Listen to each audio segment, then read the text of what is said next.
The electric field in a region is directed outward and it's proportional to the distance r from the origin. ठीक है, तो electric field जो है वो are के proportional है, चलो मान लेते हैं कुछ के आर टाइप का है आउटवर्ड डायरेक्शन। ठीक है, taking the potential at origin to be zero, origin पे पोटेंशियल को जीरो मानना है। तो आपसे पूछा है कि electric potential at the origin is uniform in the region proportional to r. Electric potential का वेरिएशन पूछा किस तरीके का आएगा पूरे जोन में। तो देखो डी वी इक्वल टू क्या होता है minus E dot d r. Clear, तो अपन आर की डायरेक्शन में चलते हैं, तो d v equal to minus E का मैग्नीट्यूड, आर की डायरेक्शन में चल रहे हैं तो डी आर का मैग्नीट्यूड। अब जिधर ई है, ठीक है, जिधर ई है हमारे पास उसी डायरेक्शन में आर है, और उसी डायरेक्शन में अगर चलेंगे तो डी आर और ई और आर के बीच का एंगल हो गया जीरो। तो यहाँ से डी वी की वैल्यू आ गई माइनस के आर डी आर।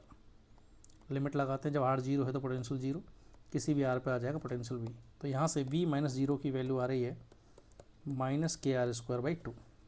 तो किसी भी आर पे पोटेंशियल की जो वैल्यू आ रही है माइनस के आर स्क्वायर बाई टू आ रही है। ठीक है, इसका ग्राफ भी अगर तुम देखो तो वी का कुछ आएगा पैराबोला जो हमारे पास माइनस वी की तरफ ओपन होगा, मतलब इस इधर की तरफ कहीं। क्लियर, अब आगे क्या बोला है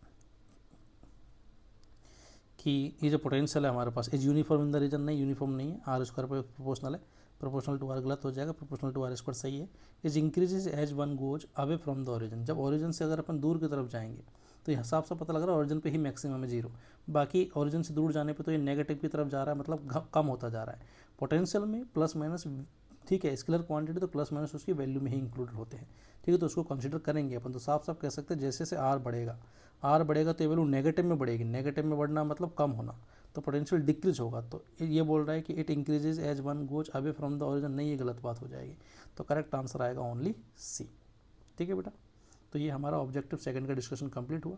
तो आगे सब लोग अच्छे से पढ़ते रहिए, अगले सेशन में अपन मिलेंगे इसके एक्सरसाइज वाले क्वेश्चंस को लेके। ठीक है बेटा, ऑल दी बेस्ट।